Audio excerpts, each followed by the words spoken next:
So you want to understand the stages of the decision-making process that a user goes through when they purchase a product or a service.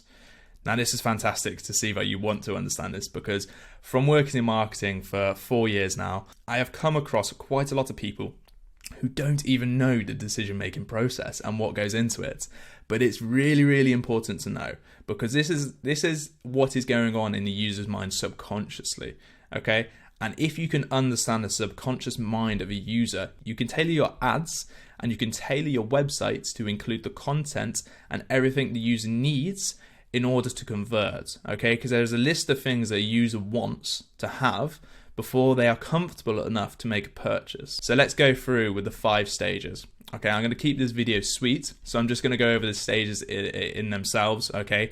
I have another video here where I'm going to go over a service example, product example, marketing example, and a website need. So what you should be doing with your marketing will be here, and what you should be doing with your website will be here, okay?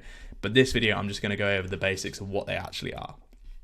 So first one, number 1, problem recognition. This is the stage where a consumer recognizes they have a need or a problem that they need to have solved. And this comes in the form of a trigger. They are triggered by something they see, something they hear. So it could be from something they experience in life, and it could be from something they hear from a friend or a family member, or it could be from something they see online. It could be something they see on TikTok, it could be something they see on YouTube, and this can be in a form of organic content, or it could be an ad. And this is where we come in. So at this stage here, we're going to be top of funnel, problem awareness generating ads. Okay, they're top of funnel, they're not there to actually convert a user, they're there to make them a problem aware. At number 2, we have information search.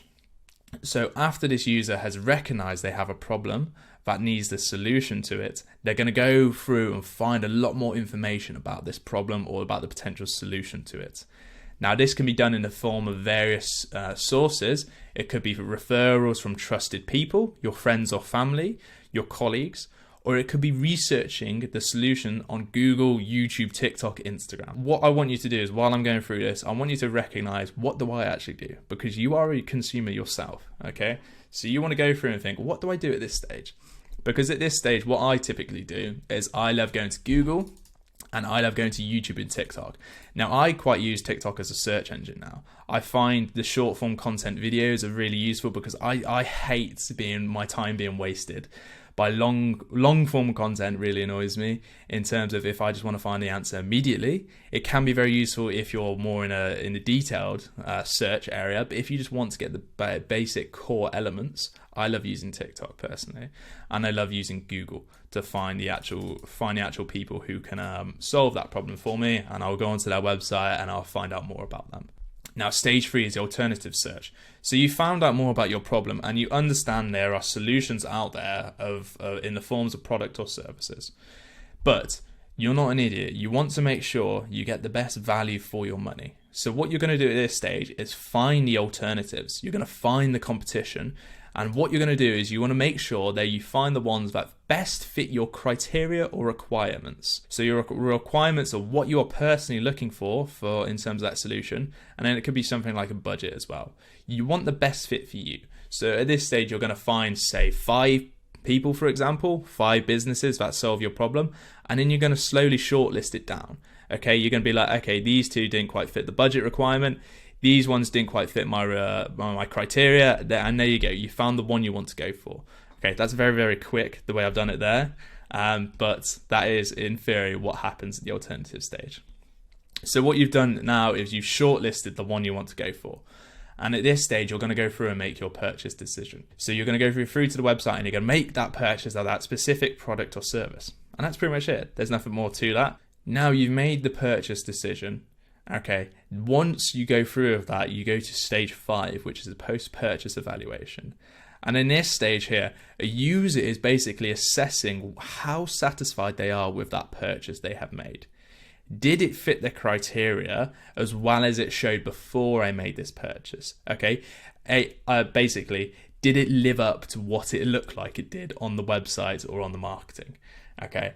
Most of the time, every time you want this to be yes. Okay. And this is what happens when the product itself. So your marketing has been great, your brand has been great, but does your product or service solve that problem? This is all to do with the product itself. Okay.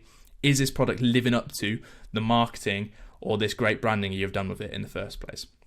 If it has, that's great, they're satisfied. This will lead to brand loyalty, repeat customers, and increased word of mouth. Because when someone finds something good, they automatically want to tell their friends about it because they want to help their friends out. And it'd be like, okay, I found this product or service and it's significantly helped me. And word of mouth marketing is the best thing to do. So if you want to have post-purchase evaluation that is really good, you need to have a fantastic product or service. So that, in a nutshell, is the 5 stages of the decision-making process. Okay.